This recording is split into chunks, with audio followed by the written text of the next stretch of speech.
नमस्कार, हमारे खास बुलेटिन में आपका स्वागत है। मैं हूं मनोज मानस और सबसे पहले हम बात करेंगे सीएम योगी की बरेली को सौगात।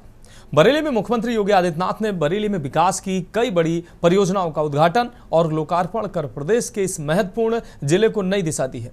इस अवसर पर कुल 22.64 हजार करोड़ रुपए की लागत से 545 परियोजनाओं का लोकार्पण किया गया है। बरेली और आसपास के इलाकों के विकास में महत्वपूर्ण भूमिका ये योजनाएं निभाएंगी। मुख्यमंत्री ने हाजियापुर में 129 करोड़ रुपए की लागत से बने बरेली मंडल के पहले यूनानी मेडिकल कॉलेज का उद्घाटन किया है। यह मेडिकल कॉलेज क्षेत्र में स्वास्थ्य सेवाओं को बढ़ावा देने के साथ ही युवाओं को रोजगार और शिक्षा के नए अवसर प्रदान करेगा। इसके बाद सीएम योगी ने बरेली कॉलेज मैदान में विशाल जनसभा को संबोधित किया, जहां हजारों की संख्या में लोग मौजूद थे। उन्होंने प्रदेश और जिले के विकास कार्यों के बारे में विस्तार से जानकारी दी और आने वाले समय में और भी विकास योजनाओं का वादा भी किया। रोजगार मेले का भी आयोजन किया गया इस दौरान, जिसमें करीब 6000 पदों पर चयन हुआ है। ये मेला युवाओं के लिए रोजगार के अवसर बढ़ाने की एक दिशा में एक महत्वपूर्ण कदम माना जा रहा है। सीएम योगी के इस दौरे से बरेली में विकास और समृद्धि की नई लहर दौड़ने की उम्मीद जताई जा रही है। मित्रों, ये राजनीति का स्वर्णिम है। स्वर्णिम इसलिए देश के प्रधानमंत्री Shri Amar Saxena ji tablet, Shri Adarsh Singh ji tablet, Ayushman card Shrimati Reet Kali जी,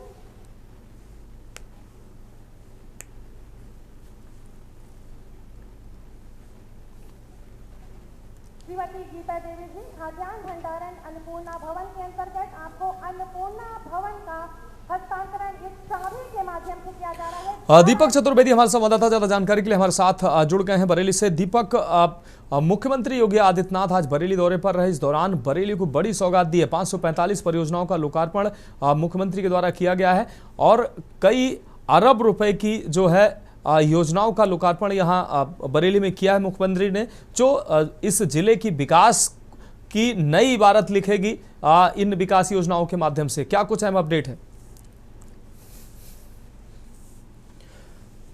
दीपक? क्या आप हमें सुन पा रहे हैं? तो हमारे संवाददाता दीपक चतुर्वेदी से हमारा संपर्क नहीं हो पा रहा है। दोबारा से उनसे जोड़ने का प्रयास करेंगे। तो हाजिया में यूनानी मेडिकल कॉलेज का उद्घाटन मुख्यमंत्री के द्वारा किया गया है। सीएम ने बरेली को विकास की सौगातें दी हैं। अरबों रुपए की विकास की सौगात मुख्यमंत्री ने बरेली को दी है। 545 परियोजनाओं का लोकार्पण और शिलान्यास बरेली में किया है मुख्यमंत्री ने। तो बरेली के विकास में ये परियोजनाएं निश्चित रूप से मील का पत्थर साबित होंगी और बरेली को एक नई दिशा देंगी ये परियोजनाएं। तो कई सौ करोड़ रुपए की ये परियोजनाएं, 545 योजनाओं की सौगात बरेली को मुख्यमंत्री योगी आदित्यनाथ ने दी है, जो बरेली की दिशा और दशा तय करेंगी ये परियोजनाएं। तो हाजियापुर में यूनानी मेडिकल कॉलेज का उद्घाटन मुख्यमंत्री के द्वारा किया गया है। इसके अलावा मुख्यमंत्री ने बरेली को विकास की तमाम सौगातें दी हैं।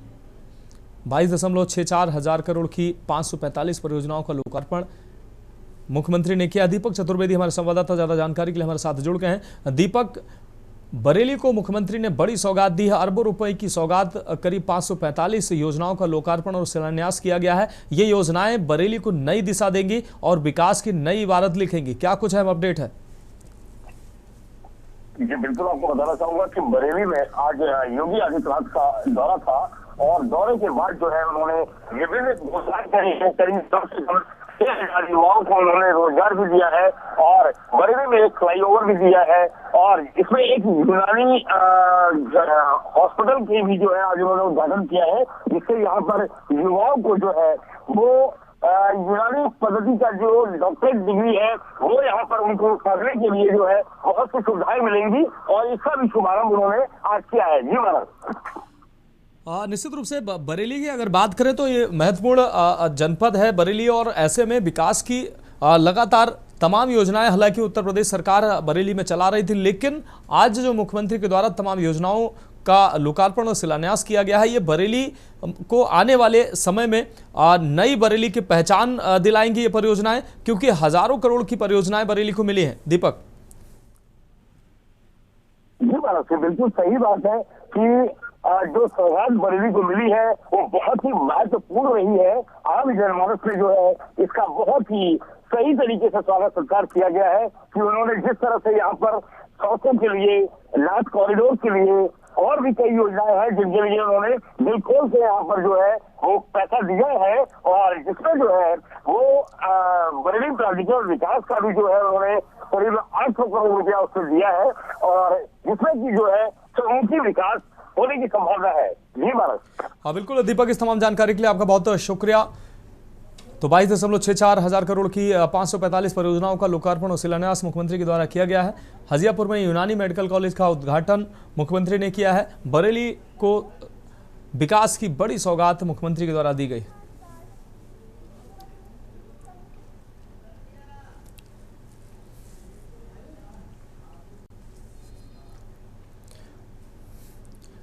और अब बात करेंगे पीड़ितों के साथ भावुक जज्बात। उत्तरकाशी में मुख्यमंत्री पुष्कर सिंह धामी हेलीकॉप्टर से हरसिल पहुंचे और धराली व हरसिल क्षेत्रों का निरीक्षण किया है। उन्होंने आपदा प्रभावित इलाकों का हवाई सर्वेक्षण भी किया है और स्थिति का जायजा लिया है। रेस्क्यू किए गए लोगों से मुलाकात कर उनका हालचाल जाना है। सीएम धामी ने राहत एवं बचाव कार्यों की समीक्षा करते हुए प्रशासन को सतर्क रहने के निर्देश दिए। उनका यह दौरा प्रभावित इलाकों में तेजी से सहायता पहुंचाने और पुनर्वास कार्यों को प्रभावी बनाने के उद्देश्य से किया गया है।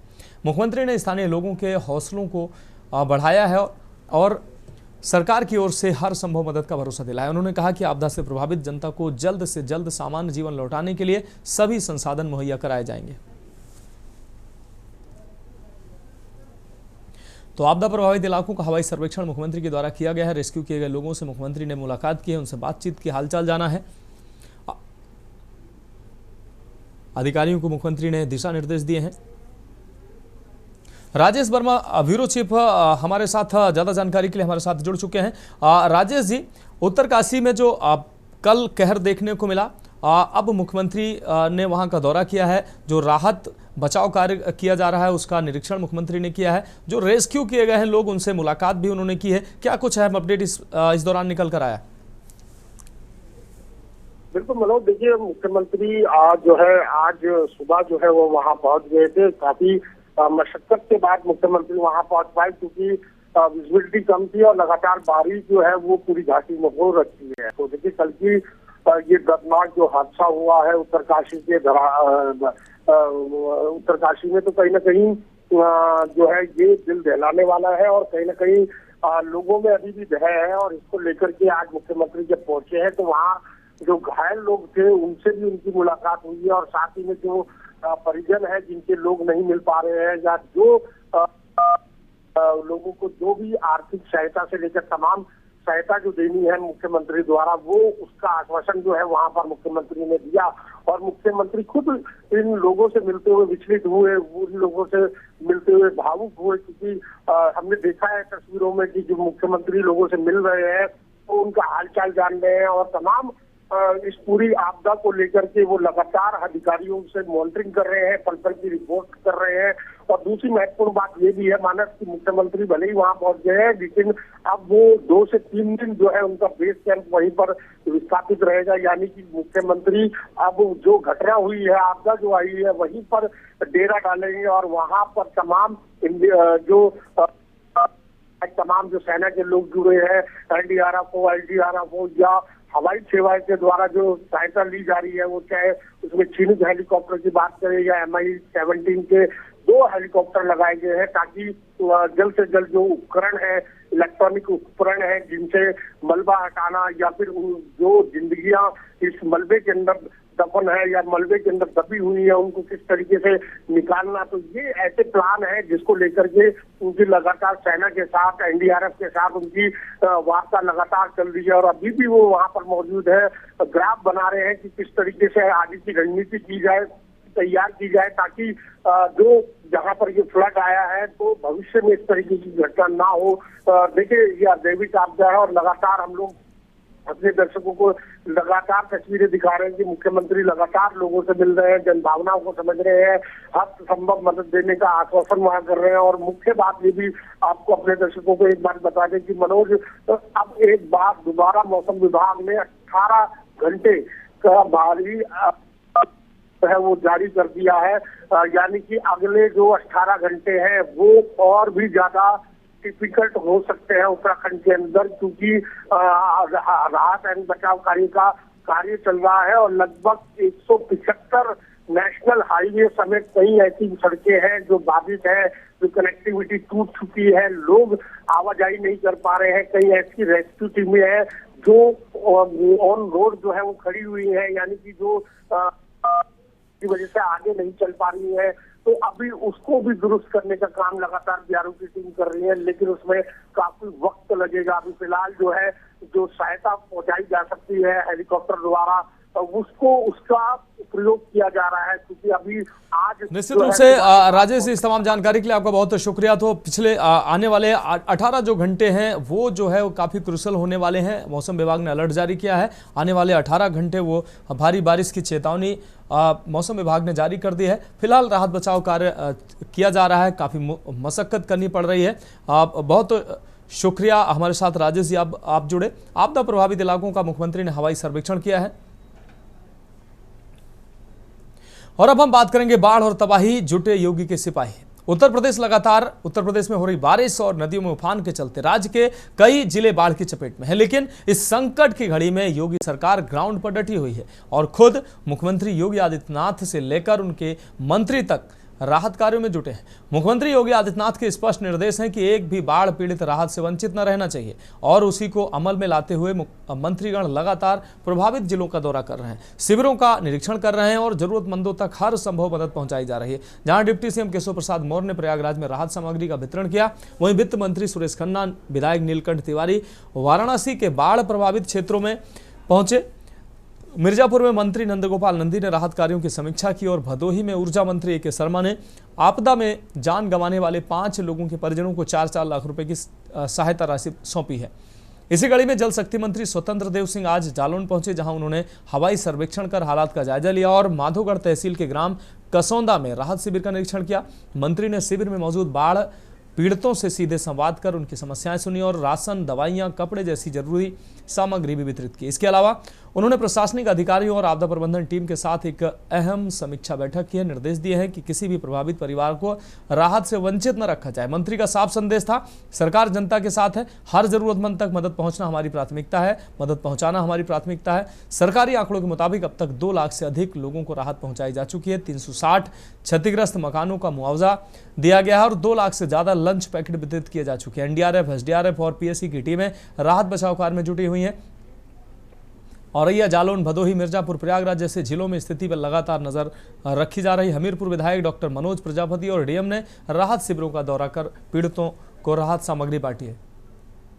कार्यों को प्रभावी ढंग से आगे बढ़ाने के लिए और पीड़ित परिवारों को आर्थिक सहायता उपलब्ध करवाने के सरकार ने अपने स्तर पर पीएसी की फ्लड यूनिट को, एनडीआरएफ को, एसडीआरएफ को तैनात किया है।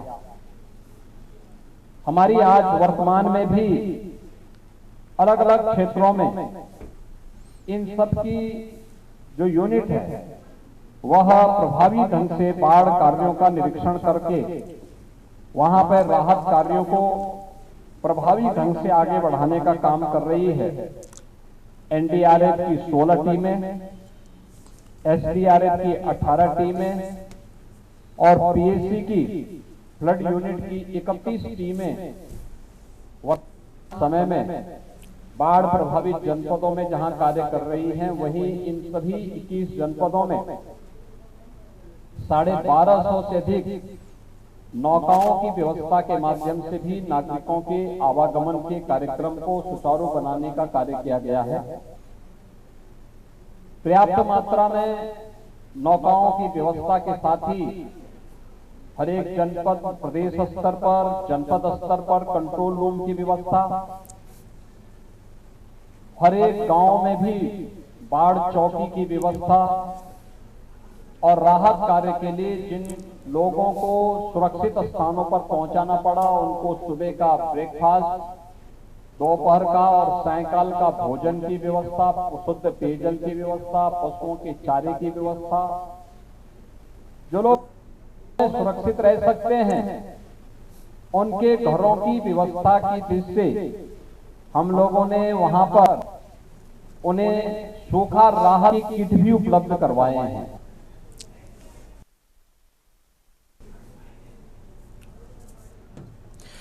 मधुर दरबारी हमारे संवाददाता ज्यादा जानकारी के लिए हमारे साथ जुड़ गए हैं। मधुर, मुख्यमंत्री स्वयं मैदान पर उतरे हैं, हर तरफ मदद जो है पहुंचाई जा रही है बाढ़ प्रभावित क्षेत्रों में। उप मुख्यमंत्री प्रयागराज पहुंचे, उन्होंने जो बाढ़ प्रभावित लोग थे उनको राहत किट प्रदान करी है और जो लोग प्रभावित उनसे लगातार बात की जा रही है, उन तक राहत सामग्री जा रही है। क्या कुछ है अपडेट है इस पर? देखिए, मैं आपको बता दूं कि जो मुख्यमंत्री योगी आदित्यनाथ है वो बराबर से हमेशा से उनका एक तरीके से कह सकते हैं कि वो हमेशा आगे से लीड करते आए हैं। नेतृत्व उनके अंदर है, वो नेतृत्व क्षमता उनके अंदर हमेशा किसी तरह की महाकुंभ का मांग का जो आपका वो था, उसके साथ साथ अब जो यहाँ पे एक परेशानी की बात की यहाँ पे दृश्य दिखाई पड़ रहा है, तो हमेशा योगी आदित्यनाथ जो है वो नेतृत्व करते नजर आए हैं। और उनके साथ साथ उन्होंने स्पेशल 11 की टीम बनाई है, जिसमें उन्होंने कहा है जिसमें कुछ मंत्री जो है जल प्रयास के लिए यहाँ पे वो है मंत्री, वो नंद गोपाल गुप्ता मंत्री जो है उनको यहाँ का कार्यभार जो है सौंपा गया है और उसके साथ साथ उनको मिर्जापुर और बांदा की भी जिम्मेदारी से सौंपी है। तो इस तरीके से और अभी हाल में जो 2 दिन पहले जो मुख्यमंत्री केशव प्रसाद मौर्य आए थे, उन्होंने राहत शिविरों का पूरा वहाँ पे माना किया, वहाँ पे भ्रमण किया, वहाँ पे जाकर लोगों को राहत सामग्री उपलब्ध कराई। जहाँ तक प्रशासन की बात है, ये आपके केवल शासन की बात नहीं बल्कि प्रशासन की बात भी बता दूं कि दोनों मिल करके यहाँ पे पूरी तरीके से इस आपदा से निपट रहे हैं और लोगों को जो है राहत पहुंचा रहे हैं। लेकिन जहाँ तक मुख्यमंत्री योगी आदित्यनाथ की बात है, उन्होंने किसानों के लिए बड़ी घोषणा की है। उन्होंने कहा है कि अगर किसी भी तरह की कोई आपदा अगर हो रही है, किसी भी किसान के नुकसान हो रहा है, तो उसकी भरपाई 24 घंटे के अंदर होनी चाहिए।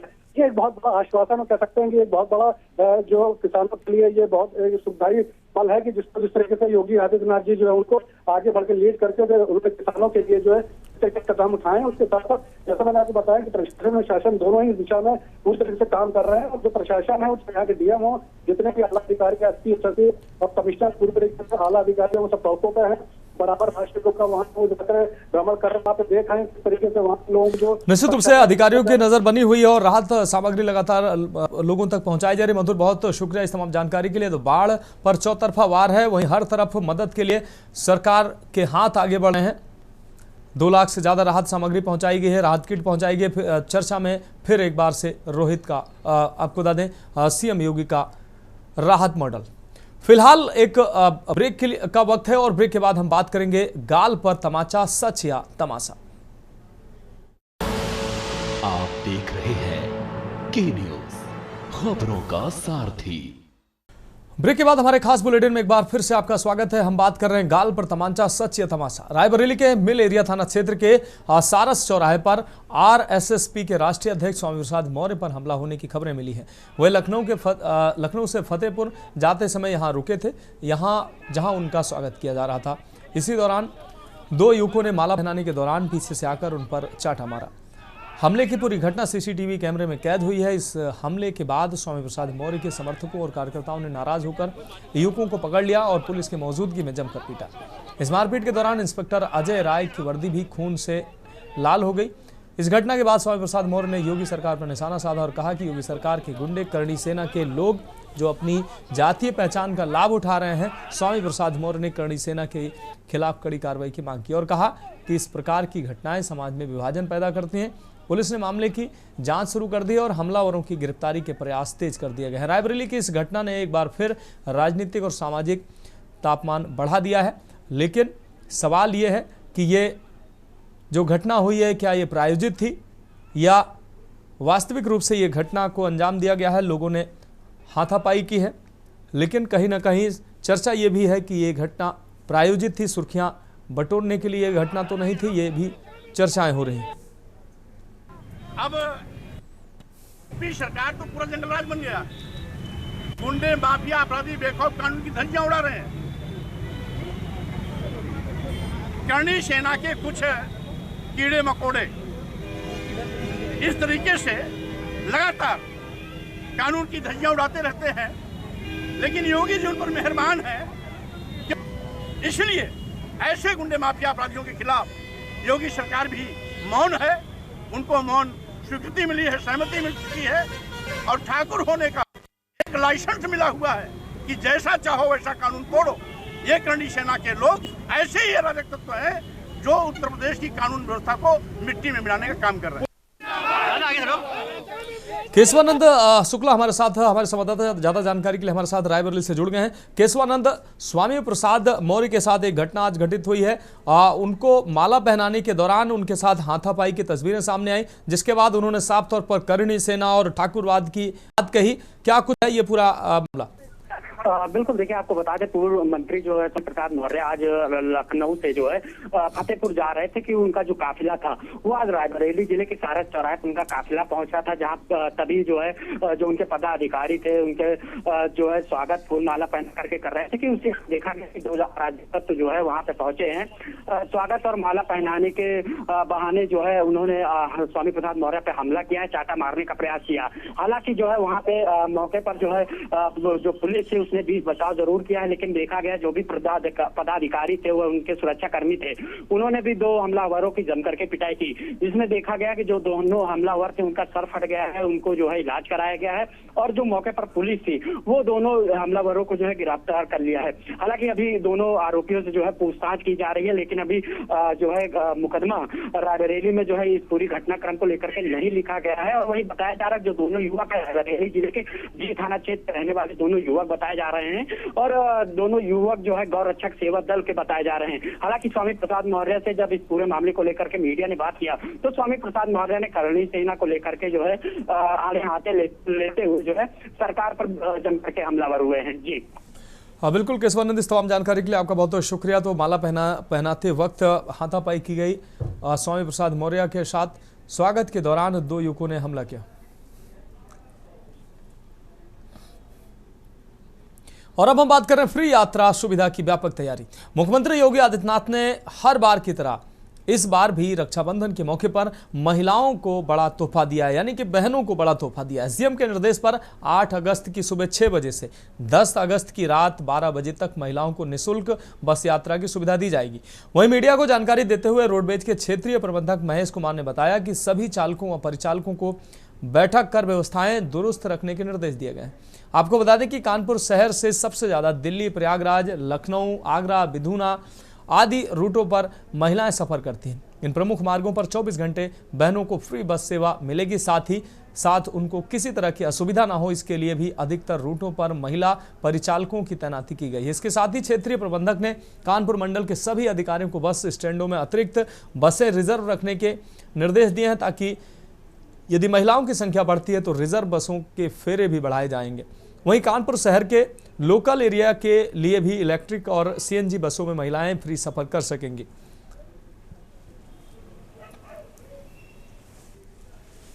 रक्षाबंधन पर परिवहन निगम की ओर से जैसा कि माननीय मुख्यमंत्री जी द्वारा घोषणा की गई है, इसके तहत सभी माताओं बहनों को सुविधा उपलब्ध कराई जाएगी। पूरा प्रयास यह रहेगा कि गांव-गांव तक निगम की बसें संचालित हों, ताकि समस्त ग्रामीण जनता एवं शहरी जनता को इसका लाभ उपलब्ध हो सके। कौन से रूटें निर्धारित करी जाएंगी? इस पर्व को दृष्टि रखते हुए परिवहन निगम की ओर से प्रमुख मार्ग दिल्ली, बहराइच, इलाहाबाद, बिधूना, लखनऊ, रायबरेली, गोरखपुर, इटावा, आगरा ऐसे महत्वपूर्ण मार्गों पर यात्रियों को बसों की उपलब्धता निरंतर बनी रहेगी। सूबे के मुखिया योगी आदित्यनाथ ने रक्षाबंधन पर उत्तर प्रदेश की बहनों को खास तोहफा दिया है। यह तोहफा 3 दिन तक निःशुल्क बस यात्रा का है। रक्षाबंधन को देखते हुए हर वर्ष 24 घंटे सिर्फ यात्रा महिलाएं कर सकती थी, मगर इस बार 8, 9 और 10 अगस्त को महिलाएं बस की फ्री सेवा का लाभ ले लेंगी। इतना ही नहीं, सूबे के मुखिया ने परिवहन विभाग को अतिरिक्त बस चलाने और परिचालकों की संख्या को बढ़ाने का भी ऐलान कर दिया है। कानपुर सहित लखनऊ, फर्रुखाबाद जैसे जिलों पर दर्जनों बसें जाएंगी और ये बसें रिजर्व में भी रहेंगी।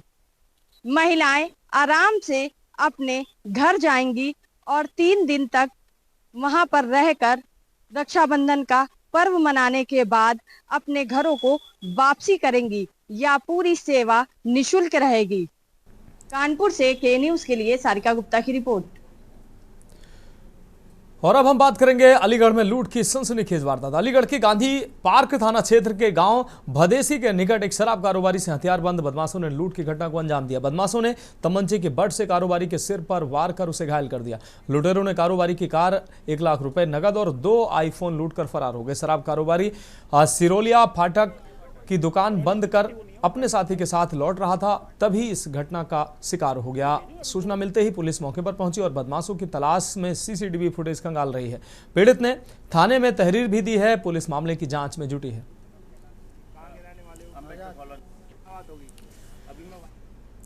तो फिलहाल हमारे स्पेशल बुलेटिन में अभी के लिए मेरे साथ इतना ही। मुझे दीजिए इजाजत और आप देखते रहिए के न्यूज इंडिया।